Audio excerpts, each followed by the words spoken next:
Il-ġimgħa filgħaxija bdiet il-konferenza ġenerali tal-Partit Laburista fejn ingħata wkoll bidu għal proċess ta' ħatriet ta' karigi għolja fih dan l-amministrazzjoni u l-eżekuttiv tal-Partit Laburista.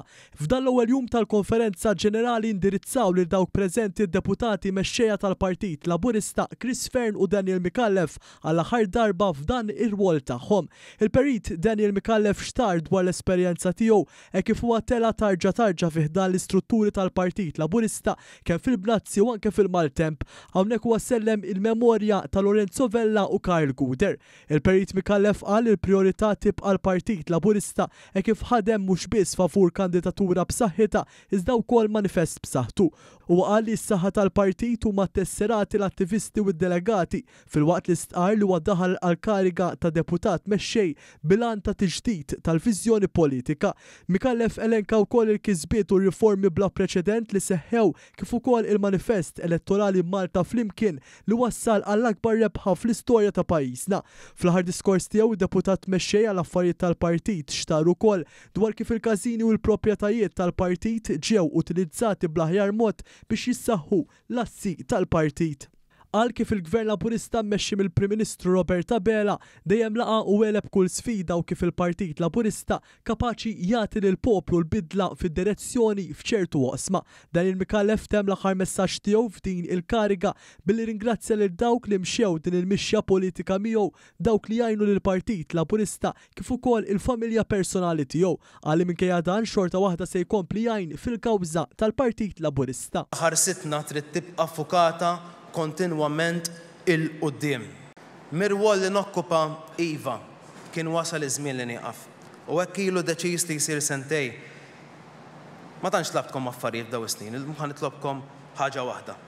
Kemm tagħmluli ftit wisa ma' ġembkom, ħalli nkompli minn fejn bdejt ma' ġembkom u magħkom naħdem għall kawża tal-partit li tant inħobb. Nirringrazzjakom. Sa dan it-tant min naħa tiegħu Chris Fearn tkellem fost l-oħrajn dwar kif il-Partit Laburista huwa partit soċjalist warek filwaqt li nnota li qed isir ħafna investiment u xogħol fil-qasam soċjali appella biex jiżdiedu l-isforzi f'dan il-qasam ħalli ħadd ma jbagħat il-problemi għax huwa l-Partit Laburista li jista' jindirizza ċerti sfidi u ħadd aktar insista Mr. Fearn u għaxtar ukoll l-esperjenza tiegħu bħala kirurgu ta' tfal filwaqt li jelenka dan mal-esperjenza tiegħu fil-Partit Laburista fejn enfasizza l-importanza li l-partit jibqa' jiġbed leħ nies validi.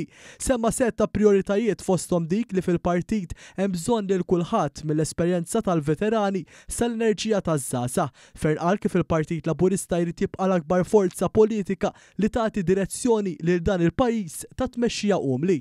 U dik hija li rridu nagħmlu li nattiraw l-aqwa talent uman, lill-aqwa nies, l-aqwa ideat fih dan. Illi nkunu ispirazzjoni għal min irid jidħol fil-politika u daqstant essenzjali illi nżommu min ilu jaħdem ġo dan il-partit, min ta' ħajtu, min ta' ħinu, min ta' saħħtu, nżommu magħna, nżommu interessat illi ma jaħdem magħna. Fil-mument illi qegħdin fih, tkom tafu li jiena ħassejt illi kelli nieħu pass lura. Ħanibqa' membru parlamentari, imma fuq kollox, laburist kont. Laburist għadni u laburist se nibqa'.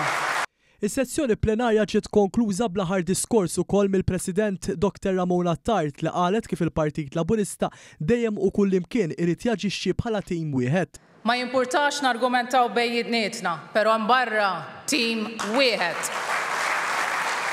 Tim wieħed kontra min irid iwaqqaf il-progress ta' pajjiżna. Tim wieħed kontra min għalih il-politika id-dik tal-attakki personali. Tim wieħed kontra min iġib l-interessi tiegħu qabel il-pajjiż. U bl-istess mod, tim Malta meta nkunu barra minn pajjiżna. Għandna tim b'saħħtu. Ma tlifniex elezzjoni waħda f'dawn l-aħħar 11-il sena. Grazzi għal Joseph Muscat u Robert Abela erbaħna elezzjoni wara l-oħra. Dr. Attarti konkludiet billi ringrazzjat li daw kollha li taw semhom tul is-snin, qalet kif għal kontrarju tal-Partit Nazzjonalista, il-Partit Laburista ressa ir-rapporti finanzjarji tiegħu biex bekk ikun konformi mal-liġi. Kompliet li se tiddedika l-ħidma tagħha biex tiġġieled kontra l-attakki u favur l-umanità fil-politika, filwaqt li stqarret kif il-Partit Laburista huwa l-unika forza liberali f'pajjiżna u bekk irid ikompli jiġġedded.